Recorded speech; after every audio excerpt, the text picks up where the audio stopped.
This video is brought to you by patreon.com/worsttake. Get access to exclusive live streams and Discord servers, on-screen shoutouts, and early access to some videos when you join now. Help make sure that we can continue to make content like this by supporting the Patreon. Links are in the description down below.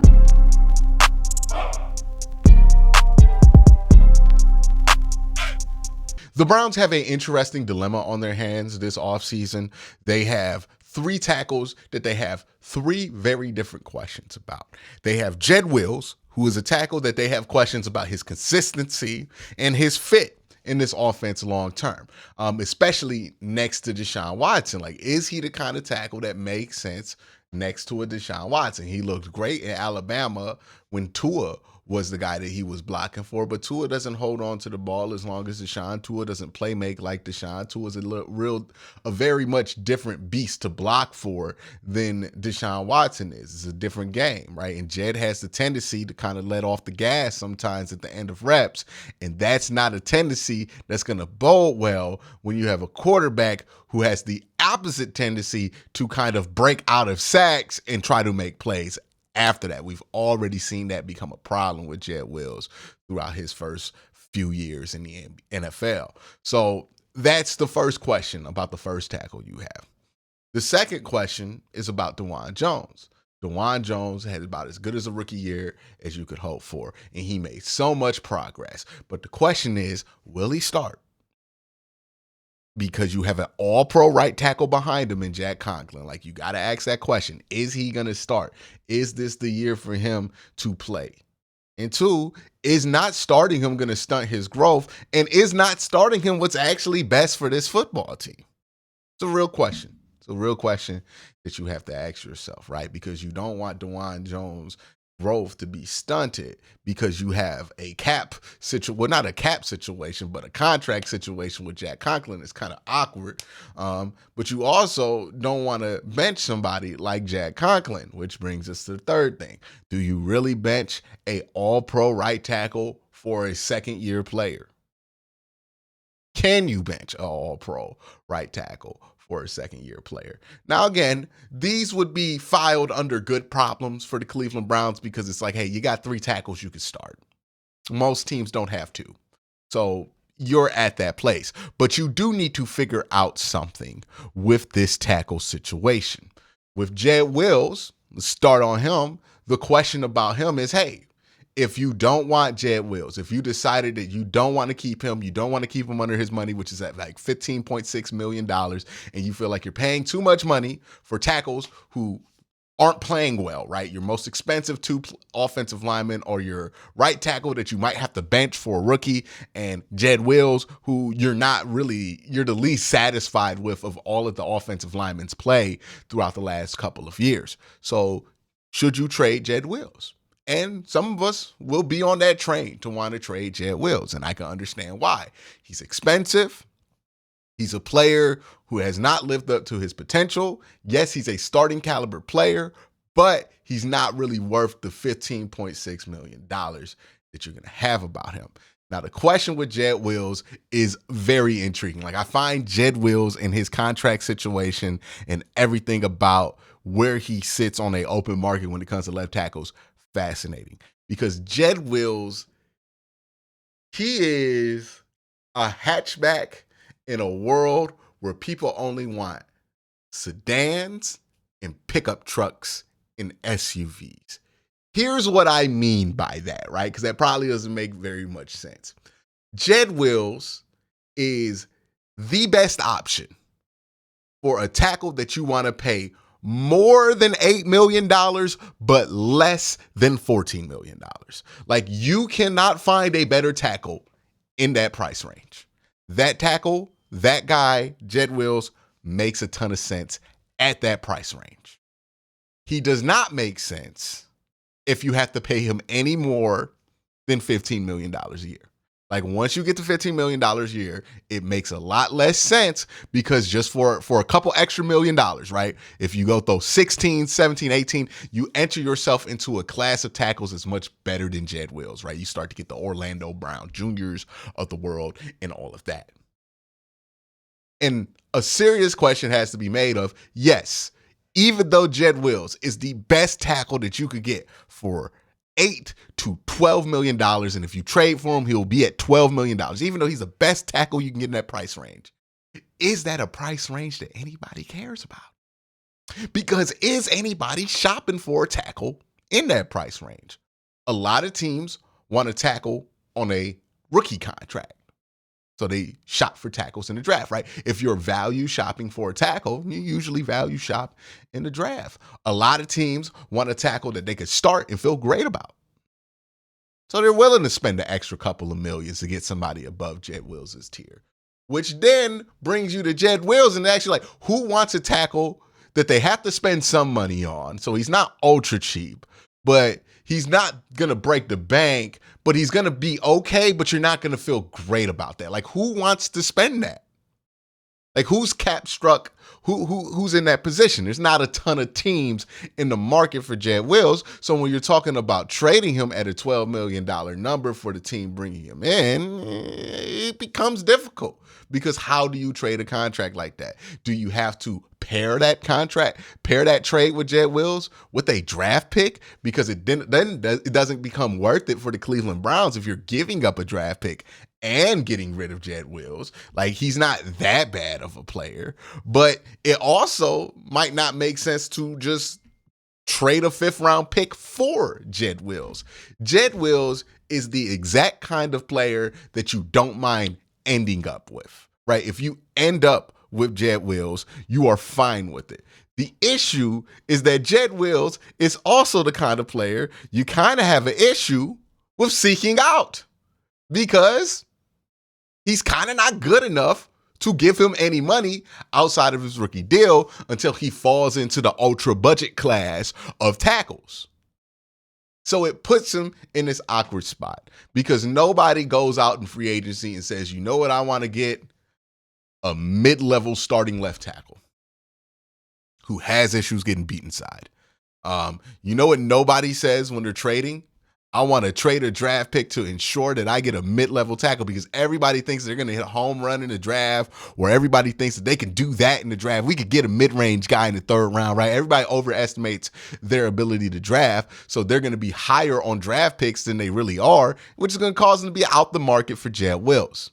So you have to ask yourself, like, one, does anybody want Jed Wills?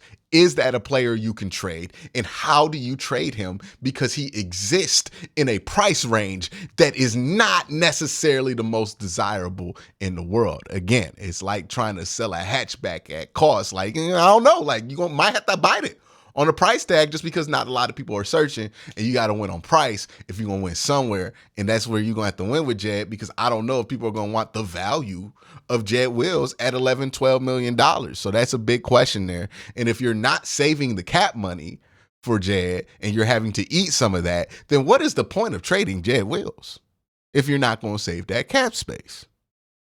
That's a serious question to ask here, right? For everybody who wants to trade Jed Wills. And I don't even have my mind made up on this, so I don't know where I sit with this whole trade Jed Wills thing, but that's one of the first things you have to acknowledge when you talk about trading him, because he's in that awkward price range. So it's hard to find what fair market value is for him. If you're going to cap dump him, who's going to want him? It doesn't make sense. Like, the only 2 teams I can really think of that would be interested are the Jets and the Patriots, because the Jets are kind of in a tight spot with their cap.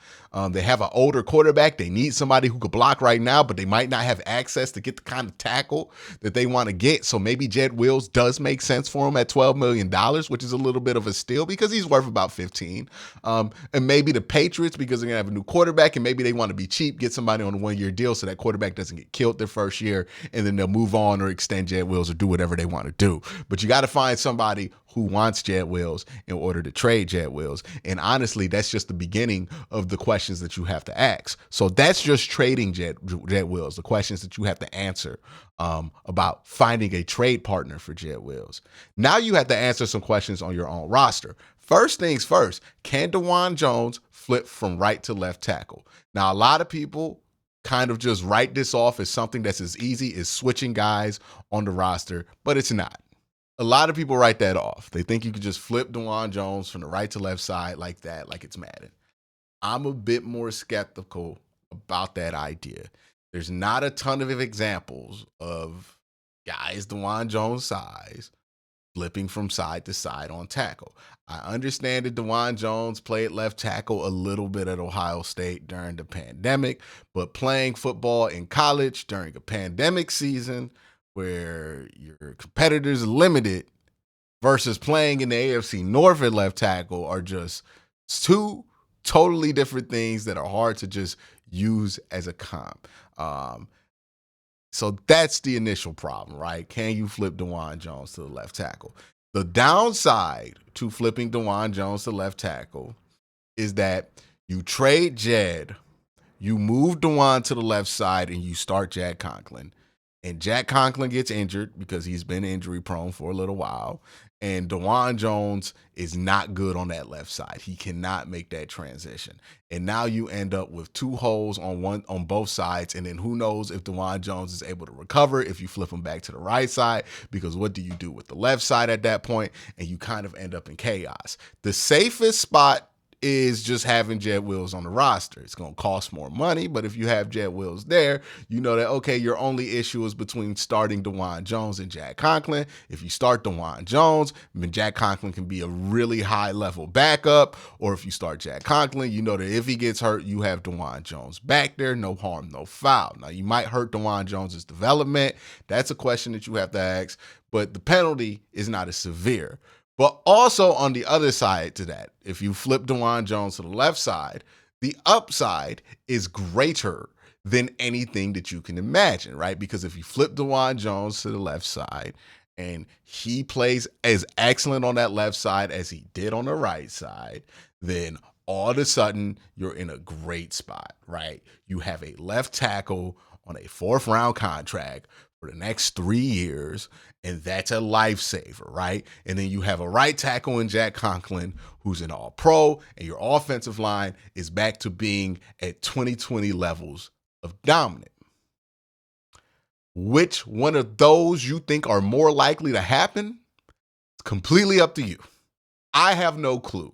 I don't know if Dawand Jones can flip to the left side. I know there were reports of him being cross-trained last year, but there were not reports of how well that was going, so we don't know if that went well, and we don't know the extent to where they were cross-training him. Was it a break glass in case of emergency situation with him, or was it a legitimate feeling that you could put this man at left tackle? I don't know, right? And you're betting a lot on a complete unknown, and I do think that the floor is low and the ceiling is high. It could go either way. And is that a gamble you want to take in a year that you're trying to go all in? Because again, the rewards could be spectacular, but the downside is the downside. Also, another question you need to ask is, okay, you bring in, you move Dawand Jones to left tackle, and then you keep Jack Conklin at right tackle. I think it's fair to assume that you're going to get 8 games out of Jack Conklin, right? Jack Conklin has been hurt every year he's been a Cleveland Brown, and this even dates back to Tennessee. He just has injury issues. So if you bring in Jack Conklin, you're probably going to, well, if you start Jack Conklin at the right side, you start Dawand Jones at the left side, probably going to have to bring in Mekhi Becton or Donovan Smith, a veteran, on like $3 million for a year to kind of be insurance. So the $12 million you would save from trading Jed Wills turns into about $9 million after signing a vet, because you have to subtract that money. And the question is, he asks, is the extra $8 or $9 million worth that security? Losing that security, because again, if you do this, you trade Jed Wills, you are opening your offensive line up to a world of possibilities, both positive and negative, to save $8 or $9 million. It's a serious question of, if you think Dawand Jones has that potential to play left side, if you really believe in that, then I would do it. But if you don't, or you have some hesitancy, I would hesitate, okay, about doing that, because the downside could be tremendous as well.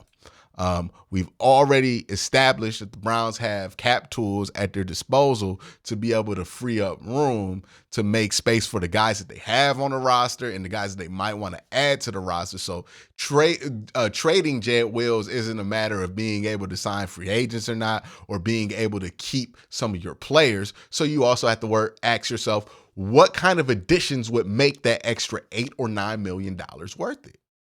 Like, is Tyler Boyd worth it? If this money meant you can get Tyler Boyd, or is pairing Mike Williams with DJ Reader, like if you could get both of them and that $8 million or $9 million helps you get one of those two guys under your budget, is that worth it? Does that make your team better?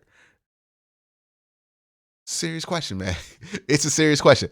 I don't have the answers, and I don't want to give answers in this video because I'm interested to see like what people think once they had all the consequences laid out against them. Because trading Jed Wills might sound simple. Moving DeJuan Jones might sound simple, but it's the most complicated move and it's the most complicated decision that the Browns are going to have to make. Because if they don't want to trade Jed Wills, they decide they want to sit on him, they have to restructure Jed Wills to get some of that money back. So all of this kind of comes in and boils into a ball, and it's going to be one of the most interesting questions of the offseason. I want to know what you think in the comment section down below. Y'all have a great day. Have an even better night. Peace.